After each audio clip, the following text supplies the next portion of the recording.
Hi guys, welcome back. तो आज के इस वीडियो में हम mock test paper series 1 discuss कर रहे हैं for September 2025 exam for your paper 4 business economics. तो चलिए स्टार्ट करते हैं। Okay, so question number 1, bank rate is the rate A at which RBI lends to the commercial banks, B at which RBI rediscounts the bills of exchange of the commercial banks, C both A and B या फिर D neither A nor B। देखिए bank rate आपने पढ़ा होगा कि it is the rate at which RBI lends to the commercial bank. जो RBI loan देता है कमर्शियल बैंक को वो बैंक रेट में देता है, राइट। लेकिन ट्रेडिशनली हम बैंक रेट को रीडिस्काउंटिंग रेट करके भी डिफाइन करते हैं कि ये वो रेट है जहाँ पे आरबीआई रीडिस्काउंट करता है बिल्स ऑफ कमर्शियल बैंक्स। देखिए रीडिस्काउंट का क्या मतलब होता है कि बैंक के पास ना, जो कमर्शियल बैंक है इनके पास काफ़ी सारे बिल्स होते हैं। अब ये बिल्स क्या है, बिल्स मतलब फ्यूचर में ये बिल से इनको पैसा मिलने वाला है। जैसे कि लेट्स से 90 डेज में ये बिल का चुकता होने वाला है और कमर्शियल बैंक को पैसे मिलने वाले हैं, ठीक है। लेट्स से बिल का पैसा अमाउंट है ₹100। तो कमर्शियल बैंक को क्या है कि उनको ₹100 आज ही चाहिए, 90 डेज बाद नहीं चाहिए, आज ही चाहिए। तो एक ऑप्शन क्या है कि ये आरबीआई के पास जाए ये बिल्स लेके और कहे कि ये बिल का जो पैसा है ना आप हमें आज ही दे दो। तो आरबीआई क्या कहता है, ठीक है मैं आपको ये पैसा आज ही दूंगा, लेकिन पूरे के पूरे ₹100 नहीं दूंगा, मैं सिर्फ आपको ₹98 दूंगा। और जो ₹2 है ना ये मेरा क्या है, ये मेरा इंटरेस्ट है या कमीशन, ठीक है। तो कमर्शियल बैंक कहता है ठीक है यार, 90 दिन बाद ₹100 मिलने से अच्छा है कि आज ₹98 मिल जाए, ठीक है। तो आरबीआई कहता है ओके। तो ये ₹98 कमर्शियल बैंक को दे देता है एंड 3 मंथ्स बाद, 90 दिन बाद क्या है, आरबीआई को ये बिल का पैसा ₹100 मिल जाता है और ₹2 आरबीआई को फायदा होता है। और ये जो ₹2 का इंटरेस्ट है ना, ये बेसिकली आरबीआई बैंक रेट में ही लेता है, ठीक है। तो इसे कहते हैं री discounting of bills of commercial bank. तो बैंक रेट ये री डिस्काउंटिंग का काम भी करता है, ठीक है। सो दैट्स व्हाई यहाँ पे हमारा आंसर होगा C, both A and B. Question number 2, which of the following is not an instrument of monetary policy? A cash reserve ratio, ये तो मॉनेटरी पॉलिसी इंस्ट्रूमेंट है। स्टैट्यूटरी लिक्विडिटी रेशियो ये भी है एंड रेपो रेट भी monetary policy instrument है। लेकिन जो पब्लिक एक्सपेंडिचर मैनेजमेंट है ना, ये आपके फिस्कल पॉलिसी के अंदर आता है। फिस्कल पॉलिसी के अंदर गवर्नमेंट क्या करता है, टैक्स एंड एक्सपेंडिचर को मेनली कंट्रोल करता है, right. So that's why this is not an instrument of monetary policy. So correct answer is option C. Question number 3, reverse repo rate is rate at which RBI borrows from commercial bank, rate at which RBI lends to the commercial bank, both A and B या फिर neither A nor B। देखिए repo rate में RBI loan देता है, right. Reverse repo मतलब RBI loan ले रहा है, ठीक है। So it is the rate at which RBI borrows from commercial bank. So correct answer is option A. Question number 4, fiscal deficit can be remedied by. देखिए fiscal deficit मतलब क्या है, जब गवर्नमेंट की एक्सपेंडिचर ग्रेटर हो जाती है then उसकी इनकम, राइट। अब ये सिचुएशन को रेमेडी कैसे करें, करेक्ट कैसे करें? A by borrowing money, by printing currency, both A and B या फिर नीदर ए नॉर बी। देखिए अगर आपका खर्चा ही ज्यादा हो रहा है और उतना इनकम आ नहीं रहा तो आप खर्चे कहाँ से जुटाएंगे? या तो आप कहीं से बोरो करेंगे या फिर आप और मनी प्रिंट करेंगे अपने खर्चे निकालने के लिए, राइट। तो दोनों ही तरीका हो सकता है। तो correct option is C, both A and B. Okay, now question number 5, which of the following budget document is mandated by the Fiscal Responsibility and Budget Management Act of 2003? A annual financial statement, B demand for grants, C finance bill या फिर D macroeconomic framework statement। देखिए वैसे तो ये सारे ही budget statement है, ठीक है। ये सारे ही बजट डॉक्यूमेंट्स है जो बजट में पेश की जाती है। लेकिन the document that is mandated by the fiscal responsibility and budget management act वो है आपका मैक्रो इकोनॉमिक फ्रेमवर्क स्टेटमेंट। देखिए ये जो एक्ट है ना, इसके अंतर्गत 2 स्टेटमेंट्स मैंडेटरी है। एक तो आपका ये फ्रेमवर्क स्टेटमेंट हो गया, दूसरा fiscal policy strategy statement, right. तो ये दोनों मैंडेटरी है अंडर दिस एक्ट। बाकी भी बजट में पेश होते हैं लेकिन जो मैंडेटरी है अंडर द एक्ट वो आपका ऑप्शन डी रहा। Okay, now question number 6, non-plan grants are determined by planning commission, finance commission, central government या फिर स्टेट गवर्नमेंट।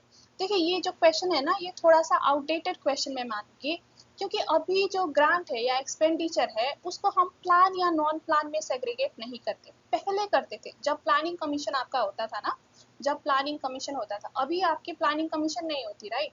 अभी प्लानिंग कमीशन को किसने रिप्लेस कर दिया है? नीति आयोग, है ना? तो प्लानिंग कमीशन के टाइम पे plan and non plan expenditure होता था। आज के टाइम पे हम एक्सपेंडिचर को रेवेन्यू एंड कैपिटल एक्सपेंडिचर में सेग्रीगेट करते थे, राइट?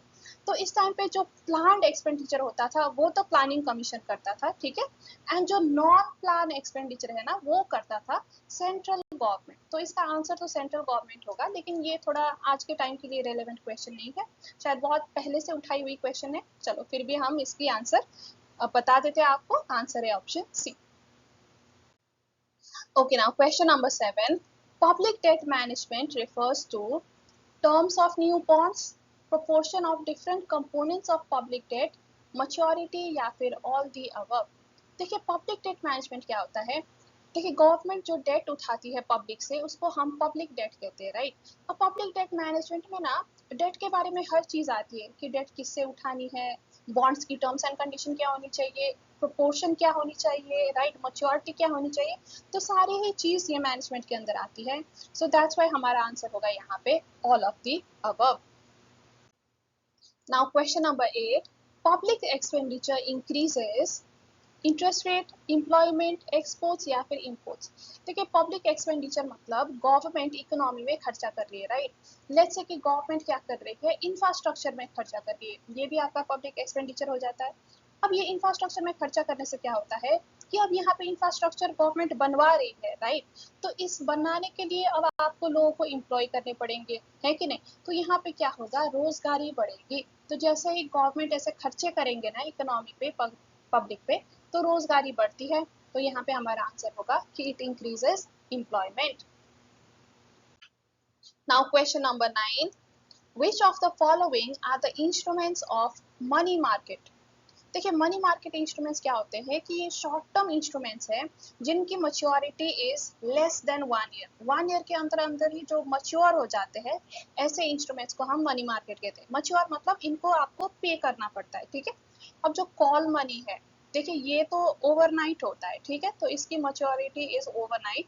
सर्टिफिकेट ऑफ डिपॉजिट ये भी ज़्यादातर आपके 1 ईयर के अंदर ही आता है। ट्रेड बिल्स भी यूजुअली 90 डेज 180 डेज ऐसा ही रहता है। तो सारे ही शॉर्ट टर्म इंस्ट्रूमेंट्स है, तो ये सारे ही आपके मनी मार्केट इंस्ट्रूमेंट्स है। तो answer is D all of the above. अब मुझे पता है एमटीपी में इसका आंसर ए बताया हुआ है, लेकिन वो गलत है। ये तीनों को ही हम मनी मार्केट इंस्ट्रूमेंट्स कहते हैं, ठीक है। So correct answer option D ही होगा। Now question number 10, who issues a treasury bill. देखिए ट्रेजरी बिल कौन इशू करता है? Any nationalized bank, private sector bank, reserve bank of India या फिर all of the above. Treasury bill issue करती है RBI on behalf of the government of India. देखिए जब भी गवर्नमेंट को शॉर्ट टर्म के लिए पैसे चाहिए ना, लोन चाहिए, तो गवर्नमेंट क्या करती है, ट्रेजरी बिल इशू कराती है थ्रू आरबीआई, ठीक है। आरबीआई गवर्नमेंट के बिहाफ में ये बिल इशू करती है। इसकी maturity usually less than 1 year होती है। Okay, so correct answer is option C, reserve bank of India. Okay, now question number 11. It is a method by which banks borrow from each other to be able to maintain the cash reserve ratio. Commercial bill, commercial paper, call money या फिर none of the above. देखिए इसका answer है call money. देखिए commercial bank को ना CRR maintain करनी होती है, ये तो आपको पता है, राइट? सीआरआर बेसिकली क्या होता है, लिक्विड फॉर्म पे आपको कैश मेंटेन करनी होती है विद द आरबीआई, है ना। अब देखिए आरबीआई ने मैंडेटरी कर रखा होता है certain percentage of CRR, let's say 4% mandatory. अब लेट्स से एक बैंक है, बैंक ए, ठीक है।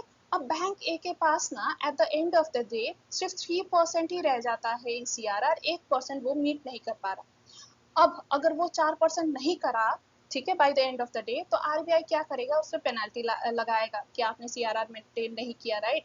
तो ए के पास क्या ऑप्शन है, ये गुहार लगाएगा बैंक बी को, जो भी इसके दोस्त बैंक है, ठीक है। बी को कहेगा कि यार मुझे थोड़ा सा 1% का मुझे लोन दे दे, ताकि मैं अपना CRR मेंटेन कर सकूं, बस आज रात के लिए दे दे, बस RBI को दिखाना है 4% मेंटेन करके, मैं तेरे को कल वापस कर दूंगा, ठीक है। तो इस तरह की बोरोइंग को हम कहते हैं कॉल मनी। ये बेसिकली ओवरनाइट बोरोइंग होती है जो अगले दिन लौटाया भी जाता है, ठीक है। और ये बैंक ये यूजुअली करती है इस तरह से CRR मेंटेन करने के लिए। अगर 4% से कम है तो 4 तो करना ही है, राइट, कैसे भी करके।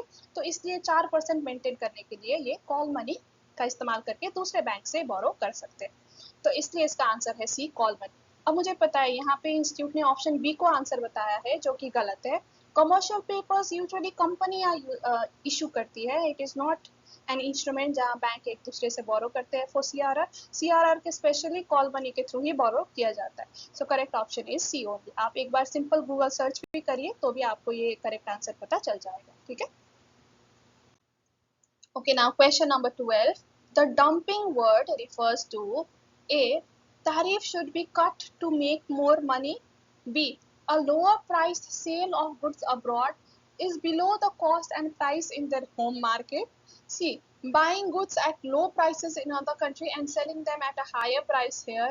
या फिर expensive goods are being sold at low prices. देखिए, डंपिंग का मतलब हमें पता है कि आपके जो होम करेंसी में जो प्राइस है या फिर जो सामान की कॉस्ट है, राइट, कॉस्ट से भी लो, या आपकी जो होम डोमेस्टिक कंट्री जो है उसमें जो प्राइस है, होम प्राइस, ठीक है, अगर इससे भी कम प्राइस में आप कोई फॉरेन कंट्री में बेच रहे हो वो गुड, तो उसे हम क्या कहते हैं, डंपिंग कहते हैं, राइट। सो करेक्ट ऑप्शन यहाँ पे होगा ऑप्शन बी, क्योंकि क्लियरली ये डिफाइन कर रहा है below the cost price and price in their home market, right. तो इसी को हम डंपिंग कहते हैं।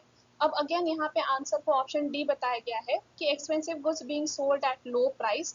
देखिए, ये थोड़ा इतना क्लियर डेफिनेशन नहीं है डंपिंग का। डंपिंग का क्लियर डेफिनेशन यही है कि कॉस्ट से बिलो होनी चाहिए एंड आपके होम में जो प्राइस है उससे बिलो होनी चाहिए, तभी हम उसे डंपिंग कहते हैं। So correct answer is option B. Okay, now question number 13. The margin for a currency long term must be retained with the repository by the buyer, the seller, both the buyer and the seller, या फिर none। देखिए, ये आपका question है related to foreign currency exchange, ठीक है। And currency long term का मतलब होता है कि करेंसी में एक कॉन्ट्रैक्ट करना। देखिए, जो लोग ज़्यादातर इंपोर्ट एक्सपोर्ट में डील करते हैं ना, उनको हमेशा ये डर रहता है कि करेंसी अगर फ्लक्चुएट करेगी तो उनके बिजनेस का नुकसान होगा, राइट। तो वो पहले ही एक कॉन्ट्रैक्ट करके रखते हैं अपने नेक्स्ट पार्टी से कि चाहे करेंसी की वैल्यू कुछ भी हो इन फ्यूचर, हम तो एक पर्टिकुलर वैल्यू पे ही ट्रांजैक्शन करेंगे, ठीक है। तो उसको हम कहते हैं करेंसी लॉन्ग टर्म। और देखिए, ये कॉन्ट्रैक्ट के लिए ना, ताकि बोथ बायर एंड सेलर इस कॉन्ट्रैक्ट को निभाए, इसके लिए दोनों से पहले मार्जिन कलेक्ट किया जाता है, यानी कि एक स्मॉल अमाउंट ऑफ मनी, ठीक है, स्मॉल अमाउंट ऑफ मनी दोनों से ही कलेक्ट करा जाता है और इसको सेपरेटली मार्जिन अकाउंट में रखा जाता है, ताकि ये सिक्योरिटी के लिए कि कल को वो अपना वादा पूरा करे, ठीक है।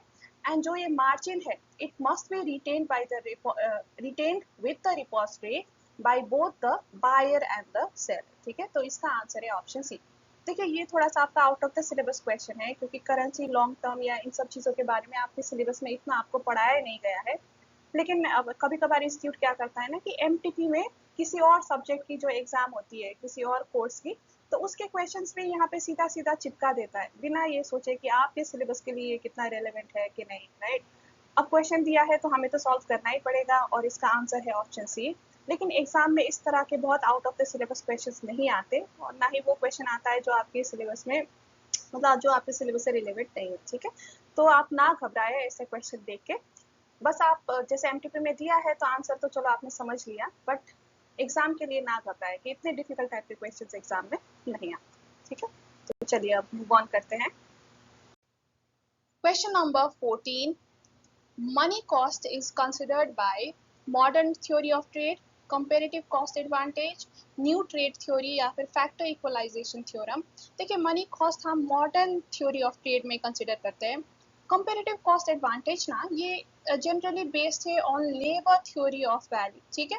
यहाँ पे जो अपॉर्चुनिटी कॉस्ट है, हम उसको सिर्फ लेबर एफिशिएंसी के रूप में देखते हैं कि लेबर आवर्स कितना लगा, ठीक है। उस बेसिस में हम एफिशिएंसी को डिटरमाइन करते हैं कि किस कंट्री के पास ज़्यादा अपॉर्चुनिटी कॉस्ट है, कम है। लेकिन जो मॉडर्न थ्योरी ऑफ ट्रेड है ना, ये बाकी फैक्टर इंडाउमेंट्स को भी देखता है, राइट, और सबके कॉस्ट मिला के फिर ये अपॉर्चुनिटी कॉस्ट को कंसिडर करता है। तो इसलिए जो मनी कॉस्ट है यानी कि बाकी जो फैक्टर्स है उनके कॉस्ट को भी इंक्लूड करना और ओवरऑल जो कॉस्ट है उसके बेसिस में अपॉर्चुनिटी कॉस्ट डिटरमाइन करना वो मॉडर्न थ्योरी ऑफ ट्रेड में होता है। तो इसका आंसर है मॉडर्न थ्योरी ऑफ ट्रेड। ये क्वेश्चन का आंसर ना आपको मिलेगा जो डिफरेंस दिया गया है एक टेबल में आपके चैप्टर 9 यूनिट 1 में, modern theory and comparative advantage theory की जो डिफरेंस है उसमें ये पॉइंट लिखी हुई है। वो टेबल बहुत इंपॉर्टेंट है, उसमें से बहुत एमसीक्यू पूछी जाती है, तो वो टेबल अच्छे से आप जरूर पढ़ना। Question number 15, factor abundance is considered to be part of international trade. Heckscher Ohlin theory of international trade, comparative cost advantage theory, new trade theory या फिर फैक्टर इक्वलाइजेशन थ्योरम। देखिए फैक्टर अबंडेंस हम हेक्सोलिन के थ्योरी में पढ़ते हैं, यहीं पे हम फैक्टर इंडाउमेंट्स भी पढ़ते हैं, है ना। एंड ये थ्योरी में बेसिकली ये बात होती है कि जिसके पास जो फैक्टर ज्यादा है तो वो ये फैक्टर यूज करके वो सामान बनाएगा, किसी के पास लेबर ज्यादा है तो ज्यादा लेबर यूज करेगा, कैपिटल ज्यादा है तो ज्यादा कैपिटल यूज करेगा, राइट। सो इसलिए यहाँ पे इसका आंसर है option A. Okay, now question number 16. The most controversial topic in the Doha agenda, agriculture, industry, service या फिर none of these? देखिए हमें पता है कि दोहा की जो एजेंडा थी उसमें सबसे कंट्रोवर्शियल टॉपिक थी एग्रीकल्चर की। सो correct answer is option A. Okay, now question number 17.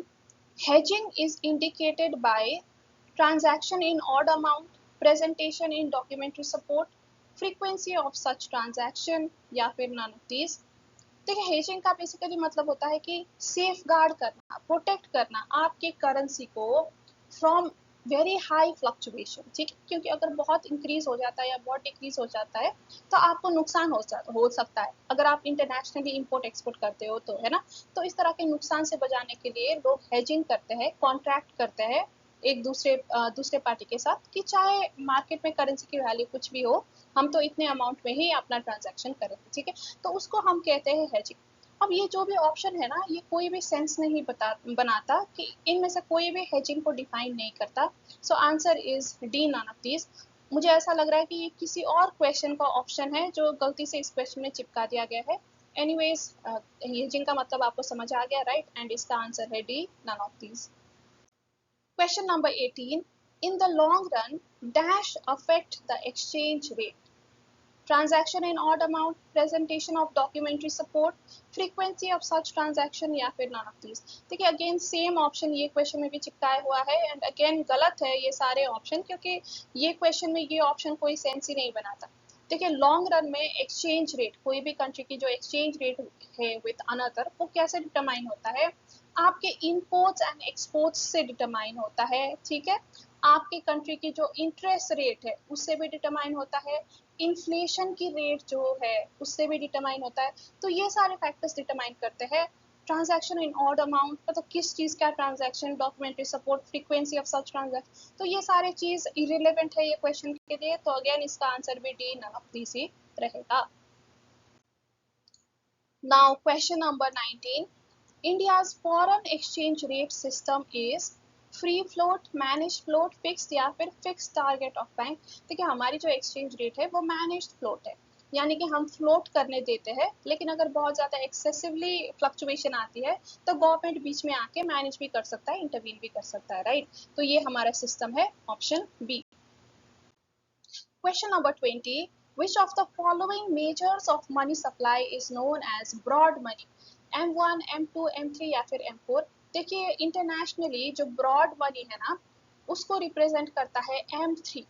देखिए हमें पता है कि M4 जो है वो M3 से भी ज़्यादा ब्रॉड है, लेकिन M4 ना दुनिया के सारी कंट्रीज में यूज़ नहीं होता। इंडिया में हम M4 का कॉन्सेप्ट यूज़ करते हैं, लेकिन यूएसए में एंड बाकी कंट्रीज में मनी को ना सिर्फ M3 तक ही क्लासीफाई करा जाता है, ठीक है।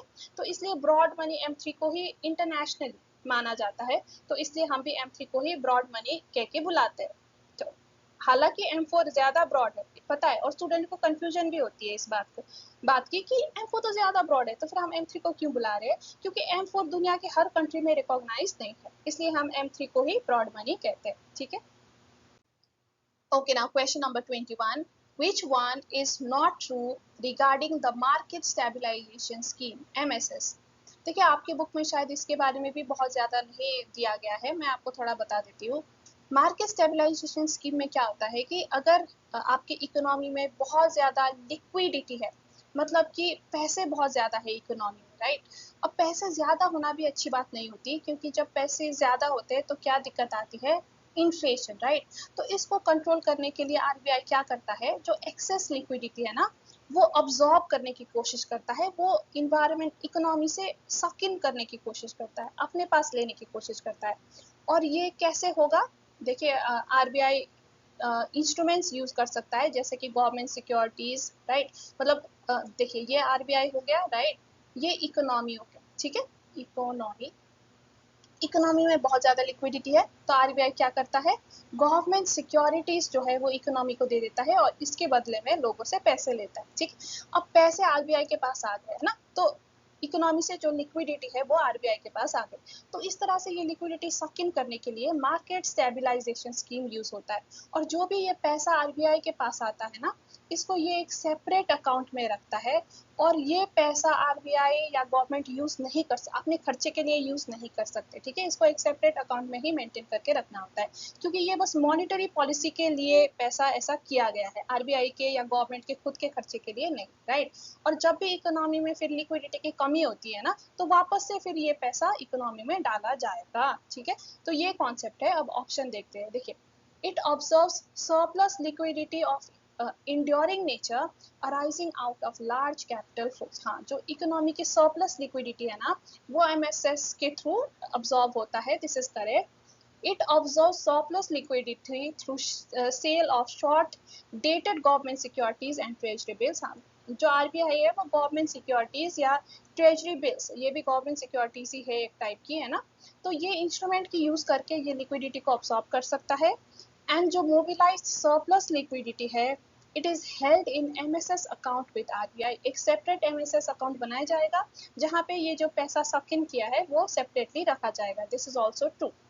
MSS account liquidity can be used for normal government expenditure of capital nature. ये गलत है, जैसा कि अभी हमने कहा, ये जो पैसा है ये गवर्नमेंट अपने खर्चे के लिए यूज नहीं कर सकता, इसको सेपरेट अकाउंट में बस मेंटेन करके रखना है, और जब इकोनॉमी को जरूरत है वापस इकोनॉमी में डालना है, ठीक है। So which is incorrect, option D is incorrect, okay, this is not true, so हमारा आंसर होगा option D. Question number 22. Business economics is a normative science, interdisciplinary, pragmatic या फिर all of the above। देखिए हमें पता है business economics ये सारे ही है, नॉर्मेटिव भी है, इंटरडिसिप्लिनरी भी एंड pragmatic भी, तो आंसर होगा D, all the above। Question number 23. In the free market economy, the allocation of resources is determined by dash। Voting done by consumers, central planning authority, consumer preference या फिर level of profits of the firms. देखिए free market economy में वही चीज बनाई जाएंगी जो consumer चाहते हैं, राइट, जिस चीज की डिमांड है, और डिमांड बेस्ड है कंज्यूमर की प्रेफरेंस पे, है ना। तो जो चीज की डिमांड है, कंज्यूमर की प्रेफरेंस है, वही चीज बनाई जाएंगी, रिसोर्सेज भी वही चीज में लगाए जाएंगे। Correct answer is option C. Now question number 24. Unlimited ends and limited means together present the problem of dash, scarcity of resources, distribution choice या फिर none of these। देखिए हमारे जो ends है, ठीक है, wants है, वो तो अनलिमिटेड है, लेकिन जो मीन्स है, रिसोर्सेस है, जिससे कि हम ये वांट्स को फुलफिल कर सके, वो लिमिटेड है। अब इसके वजह से प्रॉब्लम क्या आती है, देखिए प्रॉब्लम आती है चॉइस की। अगर हमारे पास देखिए लिमिटेड रिसोर्सेज होता, लेकिन उस रिसोर्स से हम सिर्फ एक ही चीज बना सकते, तो भी कोई दिक्कत नहीं थी, क्योंकि वो रिसोर्स को हम वही एक ही चीज बनाने में यूज करते, राइट। लेकिन देखिए एक रिसोर्स जो है, राइट, इससे कई सारी चीजें बन सकती है। अब हम क्या बनाएं, हमारे पास ये चॉइस आ जाती है, ये डिलेमा आ जाती है, और यही इकोनॉमिक प्रॉब्लम, राइट। अगर चॉइस ना होती तो भी कोई प्रॉब्लम नहीं थी, लेकिन चॉइस है, और अब हम क्या बनाएं, कैसे बनाएं, वही तो हमारी दिक्कत है, राइट। सो दैट्स व्हाई यहाँ पे correct option is C, choice. देखिए कई बच्चे कंफ्यूज हो जाते हैं इसमें, वो कहते हैं स्कैर्सिटी ऑफ रिसोर्सेज का आंसर होनी चाहिए, क्योंकि अनलिमिटेड नीड्स, हमारे अनलिमिटेड वांट्स की वजह से there is scarcity of resource, है ना, क्योंकि रिसोर्स तो कम ही है। लेकिन रिसोर्स कम होना अपने आप में एक प्रॉब्लम नहीं है। अगर रिसोर्स कम है लेकिन उस रिसोर्स से एक ही चीज बनाया जा सकता है, तब तो हमें दिक्कत नहीं है, क्योंकि वही चीज बनाएंगे, वही चीज यूज करेंगे, है ना।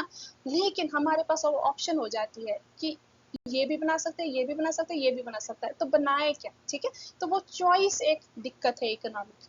सो दैट्स व्हाई यहाँ पे correct answer is C choice. Okay, question number 25. When two goods are complementary to each other, the cross elasticity between them is negative, positive, constant या फिर none of these. देखिए complementary के case में हमें पता है कि जैसे गुड खुद के प्राइस के लिए बिहेव करेगा, कॉम्प्लीमेंट के प्राइस के लिए भी सेम बिहेव करेगा. देखिए खुद के प्राइस के लिए क्या बिहेव करता है, अगर प्राइस इंक्रीज होती है तो डिमांड क्या होती है, कम. Inverse relationship, right. तो कॉम्प्लीमेंट्री के केस में भी सेम होगा, अगर कॉम्प्लीमेंट्री की प्राइस इंक्रीज होती है तो गुड की डिमांड डिक्रीज होगी. ठीक है, इनवर्स रिलेशनशिप ही होता है क्योंकि कॉम्प्लीमेंट्री खुद के गुड की तरह ही बिहेव करता है. ओके, सो इनवर्स रिलेशनशिप मतलब cross price elasticity will be negative. So correct answer is a negative. Question number 26. The indifference curve analysis is superior to utility analysis. देखिए जो इंडिफरेंस कर्व का कॉन्सेप्ट है वो मार्जिनल यूटिलिटी वाले concept से superior क्यों है? ए, it dispenses with the assumption of measurability of utility. क्योंकि इंडिफरेंस कर्व में ना हमें जो यूटिलिटी है उसको मेजर नहीं करना पड़ता नंबर्स में, राइट. मार्जिनल यूटिलिटी वाले कॉन्सेप्ट में हमें करना पड़ता है, क्योंकि ये मेजर करना ना ये काफ़ी डिफिकल्ट चीज़ है. सबकी यूटिलिटी फ़र्क होती है, काफ़ी सब्जेक्टिव चीज़ है. आपके लिए अलग यूटिलिटी होगी, किसी कमोडिटी की मेरे लिए अलग, राइट. तो इंडिफरेंस कर्व में क्या है, ये चीज़ को हमें मेजर करने की ज़रूरत नहीं है. B, it studies more than one commodity at a time. हाँ, इंडिफरेंस कर्व में हम देखते हैं कि कॉम्बिनेशन ऑफ गुड्स को स्टडी करते हैं, not just one goods, right. So which makes it superior. And it segregates income effect from substitution effect. देखिए इंडिफरेंस कर्व में हम पढ़ते हैं, राइट. जैसे कि अगर ये आपका इंडिफरेंस कर्व हुआ तो अगर सब्स्टिट्यूशन इफेक्ट होगा तो there is movement along the indifference curve, and income effect होगा तो there is a shift of indifference curve. ऐसा हमने पढ़ा था, राइट. तो इनकम जो इफेक्ट है एंड सब्स्टिट्यूशन का जो इफेक्ट है वो हम अलग अलग से पढ़ते हैं इंडिफरेंस कर्व में. मार्जिनल यूटिलिटी में हम ये नहीं करते, राइट. तो यही तीन चीजें इंडिफरेंस कर्व को सुपीरियर बनाती है as compare to marginal utility. So हमारा आंसर होगा D, all of the above. Question number 27. Comfort lie between inferior good and necessity, luxury and inferior goods, necessity and luxury या फिर none of these. देखिए comfort lie करता है between necessities and luxuries. Option C. Okay, now question number 28. How would the budget line be affected if price of both goods fell? देखिए budget line एक बार हम बना लेते हैं.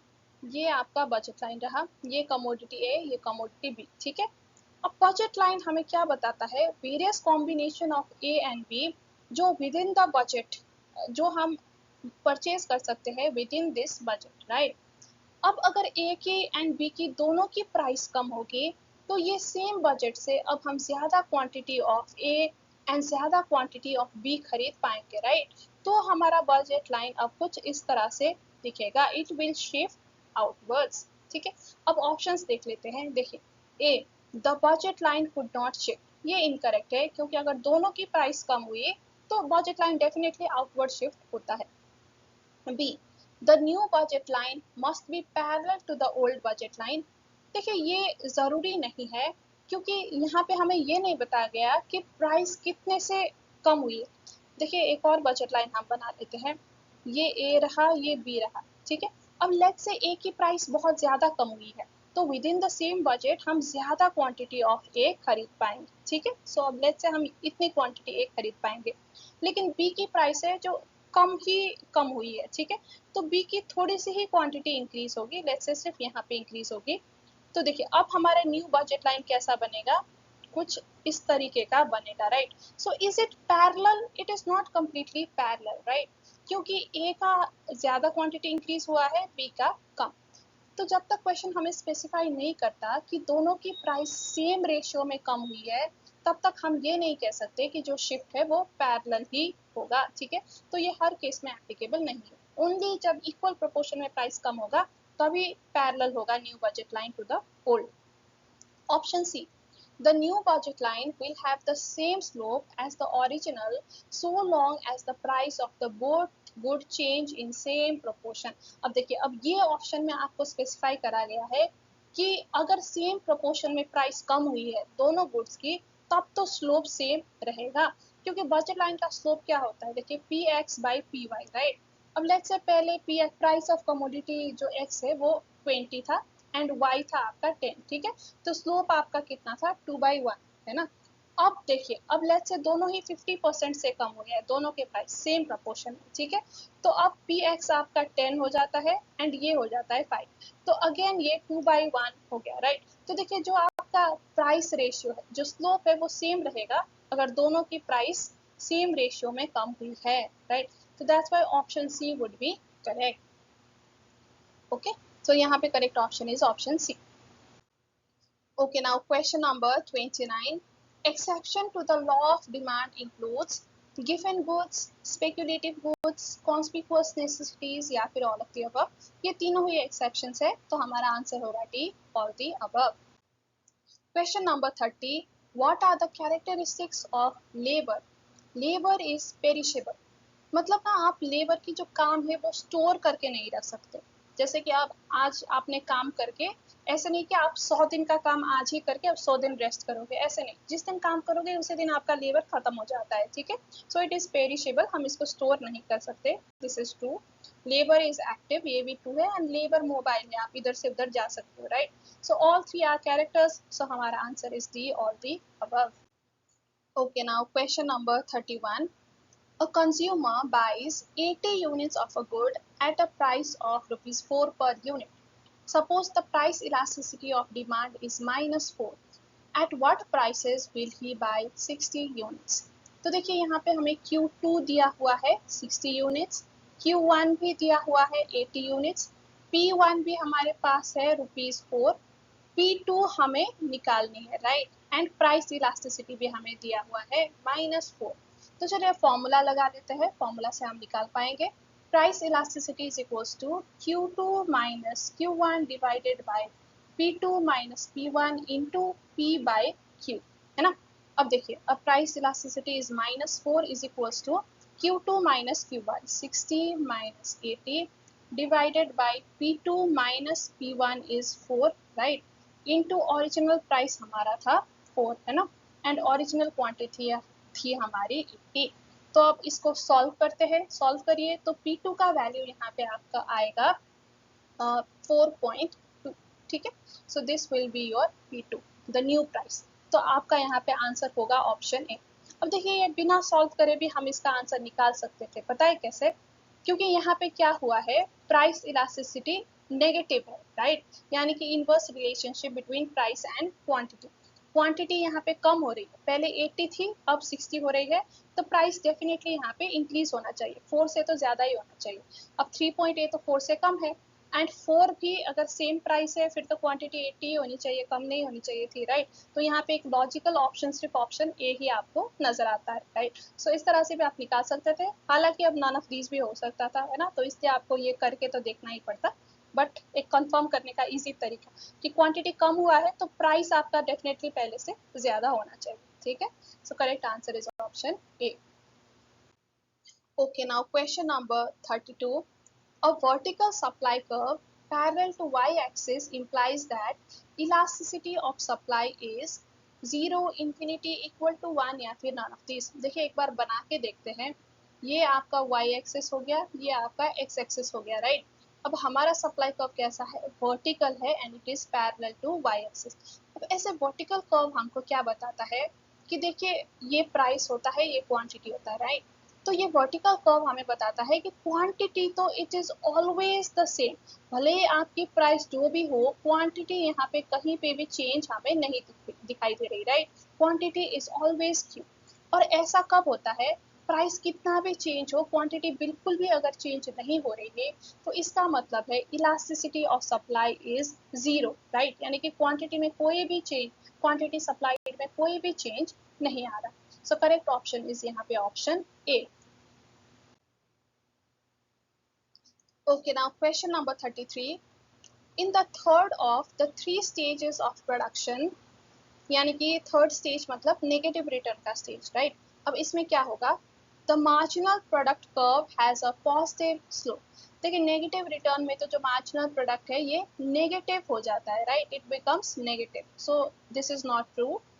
The marginal product curve lies completely below the average product curve, ये true है क्योंकि third stage में मार्जिनल प्रोडक्ट तेजी से गिरता है, right, and it also pushes average product downwards, तो हाँ marginal product completely below the average product curve रहता है। And C the total product increases, नहीं, थर्ड स्टेज में तो टोटल प्रोडक्ट फॉल करने लगता है, so this is also not true. So correct option हमारा है option B. Okay, now question number 34. Time element was conceived by Adam Smith, Alfred Marshall, Pigou या फिर none of these? देखिए time element को conceive किया था Alfred Marshall ने, option B. Question number 35. The firm and the industry are one and the same in perfect competition, monopolistic competition, monopoly या फिर oligopoly? ये होता है मोनोपोली में, क्योंकि एक ही तो फॉर्म है, राइट, और पूरी इंडस्ट्री में एक ही फॉर्म है, तो इंडस्ट्री कहो फॉर्म कहो एक ही बात है, right. So correct option is C. Question number 36. A rational person does not act unless the action is ethical, the action produces marginal costs that exceed marginal benefit, the action makes money for the person, या फिर the marginal benefit exceeds marginal cost. देखिए एक rational person ना ethical non ethical के बारे में नहीं सोचता, वो बस ये देखता है कि वो एक्शन करने से मेरा बेनिफिट ज्यादा हो रहा है कि नहीं मेरे कॉस्ट से। अगर कॉस्ट ज्यादा लग रहा है बेनिफिट कम हो रहा है तो वो क्यों करेगा, राइट, लेकिन कॉस्ट कम लग रहा है बेनिफिट ज्यादा है तो वो तभी करेगा। सो दैट्स व्हाई यहाँ पे करेक्ट आंसर होगा the marginal benefit should exceed marginal cost, तभी वो एक्ट करेगा। सो correct option is option D. Question number 37. The structure of cold drink industry in India is best described as perfectly competitive, monopolistic, oligopolistic या फिर monopolistically competitive। देखिए इसका answer MTP में तो दिया है option D, monopolistically competitive, right, लेकिन अगर हम अपनी स्टडी मटेरियल को रिफर करें तो कोल्ड ड्रिंक का एग्जांपल दिया गया है ओलिगोपोली में, और हम अब तक जो पढ़ते भी आ रहे थे स्टडी मॉड्यूल में, मॉड्यूल के क्वेश्चन में भी हम कोल्ड ड्रिंक को ओलिगोपोली ही मानते आ रहे थे, क्योंकि कोल्ड ड्रिंक के ना ब्रांड्स बहुत कम है, मेन तो दो ही ब्रांड है जो राज करते हैं, राइट, कोक एंड पेप्सी, और जो भी ये फैंटा मिरिंडा है ये भी इनके ही अंदर है। आपको पता होगा शायद या नहीं पता होगा, जो फैंटा है मिरिंडा है वो भी इन्हीं ब्रांड के सब प्रोडक्ट्स है, ठीक है, तो बहुत ज्यादा ब्रांड नहीं है कोल्ड ड्रिंक्स के, हार्डली फ्यू ब्रांड्स है जो मार्केट को डोमिनेट करते हैं, तो ये ओलिगोपोली के अच्छे एग्जाम्पल है। एंड हमारे मॉड्यूल में भी इसका एग्जाम्पल ओलिगोपोली के अंदर ही दिया गया है, तो हम इसको ओलिगोपोली ही मान के चलेंगे, भले ही एमटीपी में आंसर मोनोपोलिस्टिकली कॉम्पिटिटिव दिया है, क्योंकि हमें तो पता है एमटीपी में तो कहीं आंसर क्यूज गलत देते, तो हमको स्टिक करना चाहिए with our study material, right, so that's why we will choose the option C. Question number 38. In the long run equilibrium, the pure monopolist can make pure profit because of blocked entry, high price charges, low LSE cost या फिर advertising. देखिए जो monopolist है ना वो long run में भी profit बना पाते हैं, क्योंकि एंट्री ब्लॉक्ड है, कोई भी नया फर्म एंटर नहीं कर सकता जो इसकी प्रॉफिट को कम करे, राइट, ये एकला बंदा है जो वो सेल करता है, तो वो कितना भी चाहे प्राइस रख सकता है एंड प्रॉफिट कमा सकता है, ठीक है, तो ब्लॉक एंट्री की वजह से जो है इसको लॉन्ग रन में प्रॉफिट हो रहा है। देखिए जो मोनोपोलिस्टिकली कॉम्पिटेटिव फॉर्म्स है या परफेक्ट कॉम्पिटेटिव, वो लॉन्ग रन में नॉर्मल प्रॉफिट क्यों कमाते हैं, क्योंकि लॉन्ग रन में बहुत सारे नए फॉर्म्स आ जाते हैं जो उनके प्रॉफिट को खा जाते हैं, राइट, लेकिन मोनोपोली में ऐसा नहीं होता, ब्लॉक एंट्री की वजह से वो लॉन्ग रन में भी सुपर नॉर्मल प्रॉफिट कमा पाते हैं। So correct answer is option A. Question number 39. Full capacity is utilized only when there is monopoly, perfect competition, price discrimination या फिर oligopoly। देखिए फुल कैपेसिटी ना सिर्फ परफेक्ट कंपटीशन में ही यूटिलाइज होती है, बाकी जो मार्केट स्ट्रक्चर है मोनोपोली या ओलिगोपोली इनमें एक्सेस कैपेसिटी बचती है। इवन जब आप प्राइस डिस्क्रिमिनेट करते हो तो आप प्रॉफिट कमा सकते हैं प्राइस डिस्क्रिमिनेशन से, but it is not necessary कि प्राइस डिस्क्रिमिनेशन में आपकी फुल कैपेसिटी यूज हो रही है।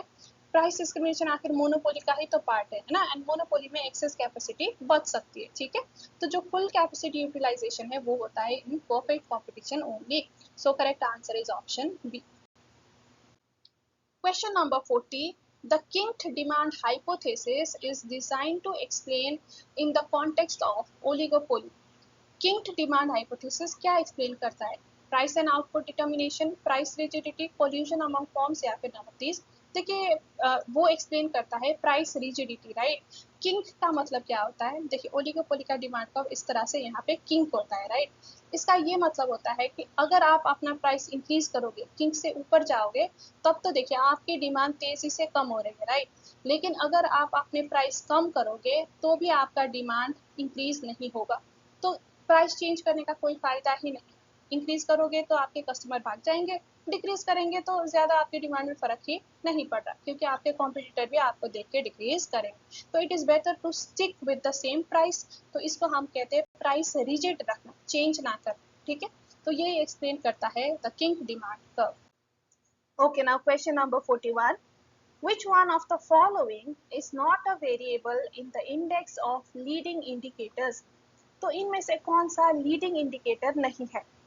New consumer good orders, prime rate, new building permits या फिर नन प्लीज। देखिए new consumer good order and new permits ये तो लीडिंग इंडिकेटर्स है, लेकिन जो प्राइम रेट है ना, इसको हम लैगिंग इंडिकेटर मानते हैं, क्योंकि प्राइम रेट ये होता है बैंक का लेंडिंग रेट, ठीक है। और बैंक लेंडिंग रेट चेंज करता है after the economy has change. जैसे कि इकोनॉमी में जब एक्सपेंशन आ चुका है, जब चीज़ों की डिमांड ज़्यादा हो चुकी है, ठीक है, तो उसके बाद ये अपना लेंडिंग रेट इंक्रीज कर सकता है। एंड जब रिसेशन के टाइम में भी, जब रिसेशन हो चुका है, इकोनॉमी में मंदी आ चुकी है, तो उसके कहीं टाइम बाद इंटरेस्ट रेट चेंज होता है। तो ये तो लैगिंग है, this is not leading. So correct option would be option B. Question number 42, the main thrust of new industrial policy is to invite greater participation of public sector, private sector, stock holders या फिर bank. देखिए new industrial policy से पहले जो policy था ना, Nehruvian policy, वो ज्यादातर पब्लिक सेक्टर बेस्ड पॉलिसी था, जहाँ पे नेशनलाइज करा गया था बैंक्स को, राइट। एंड ज्यादातर गवर्नमेंट कंट्रोल करके रखना चाहती थी। लेकिन न्यू इंडस्ट्रियल पॉलिसी के अंतर्गत गवर्नमेंट क्या चाहती थी कि प्राइवेट प्लेयर्स ज्यादा आए, राइट, और इकोनॉमी को थोड़ा सुधारने में हेल्प करे। सो यहाँ पे मेन थ्रस्ट दिया गया था प्राइवेट सेक्टर की ग्रेटर पार्टिसिपेशन को। So correct answer is option B. Question number 43, pump priming should be resorted to at the time of inflation, deflation, deflation या फिर स्टैगफ्लेशन। देखिए पंप प्राइमिंग होता है कि जब गवर्नमेंट बहुत ज़्यादा एक्सपेंडिचर एक ही साथ करती है इकोनॉमी में, इकोनॉमी को रिवाइव करने के एम से। और इकोनॉमी को रिवाइव करना कब ज़रूरी होता है? जब इकोनॉमी डिफ्लेशन में होता है, राइट, जब इकोनॉमी नीचे जा रहा होता है, तो उस टाइम पे गवर्नमेंट ज़्यादा इकोनॉमी में पैसा पंप करके रिवाइव करना चाहती है। तो इसका आंसर है correct option B. Question number 44, the expansion of government debt could result in, देखिए गवर्नमेंट डेट मतलब गवर्नमेंट पब्लिक से डेट ज्यादा उठा रही है, लोन ले रही है पब्लिक से, ठीक है। अब इसके वजह से क्या होगा? और डिक्लाइन इन सेविंग। देखिए पब्लिक का जो सेविंग का पैसा था, वो तो गवर्नमेंट डेट के रूप में उठा रही है, पब्लिक से पैसे वो सोक कर रही है, राइट। तो गवर्नमेंट सोक नहीं करती तो ये शायद सेविंग में या अदर इन्वेस्टमेंट में लोग लगाते। लेकिन जो भी एक्स्ट्रा पैसा है वो तो गवर्नमेंट ले रही है in the form of debt. So it will result in a decline in saving and increase in interest. देखिए गवर्नमेंट डेट, पब्लिक डेट ले रही है, डेट उठा रही है, तो जो डेट है या लोन है, लोन की डिमांड को यह क्या कर रही है? इंक्रीज कर रही है by taking more loan, right. और जब भी लोन की डिमांड इंक्रीज होती है, तो interest rate which is the cost of the loan, right, तो ये भी increase, which is the price of the loan basically, तो ये भी इंक्रीज होता है। So it will result in an increase in interest. And जब इंटरेस्ट इंक्रीज होगा ना, तो जो प्राइवेट प्लेयर्स है वो लोन लेना कम करेंगे because of the higher interest, right. और लोन कम लेंगे तो इन्वेस्ट भी कम करेंगे अपने बिजनेस में, राइट, क्योंकि इन्वेस्ट ज्यादातर लोन लेके ही किया जाता है। So it will result in a decline in investment as well. So तीनों ही चीज सही है। So correct answer would be D, all the above. Question number 45, psychological law of consumption is given by Milton Friedman, Pigou, Tobin या फिर Keynes. देखिए इसका answer है डी, कीन्स। चैप्टर 6 यूनिट 2 में कीन्स ने कंजम्पशन के रिगार्डिंग कई सारी थ्योरी दी है। एक थ्योरी ये है कि जब इंसान का इनकम इंक्रीज होता है तो कंजम्पशन भी इंक्रीज होता है, बट सेम प्रोपोर्शन में नहीं इंक्रीज होता as increase in income, right. तो ये कहीं ना कहीं कंज्यूमर के, कस्टमर के साइकोलॉजी को बताता है कि इनकम के साथ उनके कंजम्पशन कैसे चेंज होती है, ठीक है। So this law is given by Keynes. So correct option is D. Question number 46, one of the most important factors in trade reforms is to, देखिए ट्रेड रिफॉर्म मतलब ट्रेड को हमें ज़्यादा फ्लेक्सिबल करना है, राइट। तो इसके लिए क्या किया जा सकता है, इंक्रीज एक्सपोर्ट ड्यूटीज। देखिए एक्सपोर्ट ड्यूटी आप बढ़ा दोगे तो लोग एक्सपोर्ट कम करेंगे ना, मतलब एक्सपोर्ट करने पे आप टैक्स लगा रहे हो और उस टैक्स को बढ़ा रहे हो, तो आप तो एक्सपोर्ट को डिस्करेज कर रहे हो। तो एक्सपोर्ट को डिस्करेज कर रहे हो तो ये तो ट्रेड को आप रिफॉर्म नहीं कर रहे हैं, right. So this is incorrect.